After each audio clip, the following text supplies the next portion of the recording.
Thomas in Trouble. There is a line to a quarry at the end of Thomas's branch. It goes for some distance along the road. Thomas was always very careful here in case anyone was coming. Peep, pip, peep, he whistled. Then the people got out of the way, and he puffed slowly along with his trucks rumbling behind him. Early one morning there was no one on the road, but a large policeman was sitting on the grass close to the line. He was shaking a stone from his boot. Thomas liked policemen. He had been a great friend of the constable who used to live in the village, but he had just retired. Thomas expected that the new constable would be friendly too. Peep, peep, he whistled. Good morning. The policeman jumped and dropped his boot. He scrambled up and hopped round on one leg till he was facing Thomas. Thomas was sorry to see that he didn't look friendly at all. He was red in the face and very cross. The policeman wobbled about, trying to keep his balance. Disgraceful, he spluttered. I didn't sleep a wink last night, it was so quiet, and now engines come whistling suddenly behind me. My first day in the country, too. He picked up his boot and hopped over to Thomas. I'm sorry, sir, said Thomas. I only said good morning. The policeman grunted, and leaning against Thomas's buffer, he put his boot on.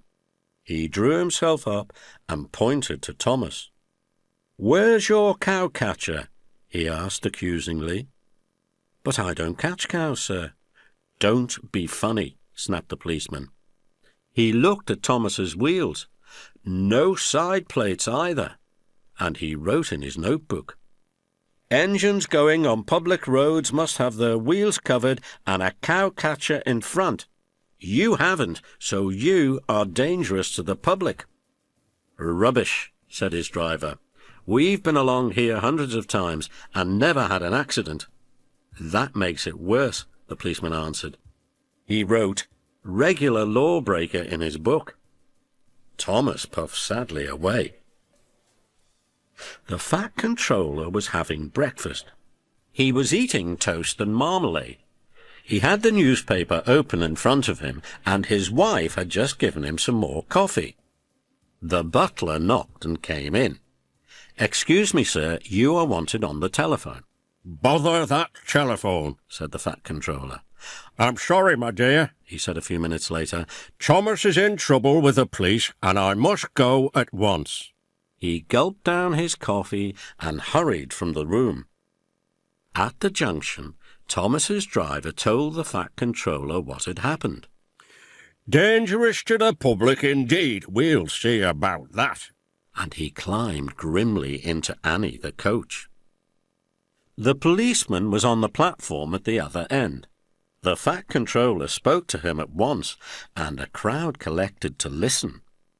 Other policemen came to see what was happening, and the fat controller argued with them too. But it was no good.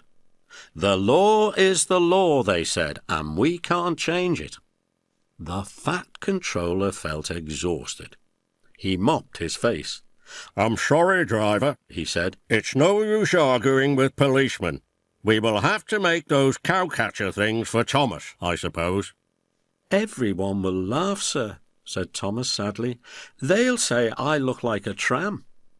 The fat controller stared. Then he laughed. Well done, Thomas. Why didn't I think of it before? We want a tram engine. When I was on my holiday, I met a nice little engine called Toby. He hasn't enough work to do and needs a change. I'll write to his controller at once. A few days later, Toby arrived.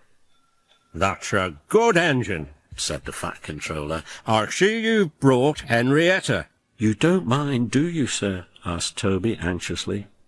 The station master wanted to use her as a hen house, and that would never do. No, indeed, said the fat controller gravely. We couldn't allow that. Toby made the trucks behave even better than Thomas did. At first, Thomas was jealous, but he was so pleased when Toby rang his bell and made the policeman jump that they have been firm friends ever since.